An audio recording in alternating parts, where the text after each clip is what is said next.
შემოვლელი აქვს ყველაფერი, უბრალოდ ერთი პლუსი აქვს, რომ აღარ მოჩერებენ. დაკითხვებზე გატარეს? არა. რა თქმა უნდა. და აი გამოძიება დაიწყო, მე რამდენადაც ვიცი და არ ვიცი, გამოძიება იმედია დაიწყება და არ ვიცი. შენთვის არ დაუგრეკავს ვინმეს მოდი და ჩვენება მოგვეციო? არა და არ ვიცი, წეს უნდა დაიწყოს გამოძიება, იმიტომ რომ ეს ну ჩემი საქმე არ არის მოკლედ გამოძიებას აიწყებენ არ დაიწყებენ, მაგრამ ჩემაზეც უნდა დაეწყოთ გამოძიება. არ ვიცი, მე არ მაქვს არანაირი შეხება ამ თემასთან დაკავშირებით. ანუ გამოძიება არ დაინტერესდა, ახლობელი იყო ცინარიძე შენი არ იყო? აი მეგენი არ ვიცი არაფერი, სიმართლე ის არის რომ არ იყო და მორჩა და რაღაცა. ელოდები რომ დაგირეკავენ შინაგან საქმეთა სამინისტროდან და მიხვალ ჩვენებამდე რამოდენს? რა თქმა უნდა მივალ, აბა რა, ჩვეულებრივად მივალ.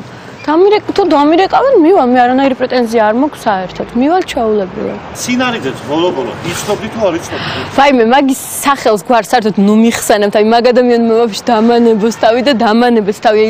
ეგ ადამიანი აღარ მიხსენოთ საერთოდ. ეგ ცინარიძე ვიღაცა აღარ მიხსენოთ საერთოდ. არ ვიცნობ დამანებებს თავი. ნამდვილად ხსენება აღარ მინდა, იმიტომ რომ ყელში ამოვიდა. გამოძიებამ რომ ამოიღოს სატელეფონო ზარები, რომ შენ ურეკავ ცინარიძეს, მე რა ხდება? ამოიღონ, კი ბატონო, თუ ამოიღებენ, ამოიღონ. მე არ მაქვს არანაირი პრეტენზია. დარეკილი არა გაქვს ცინარიძე?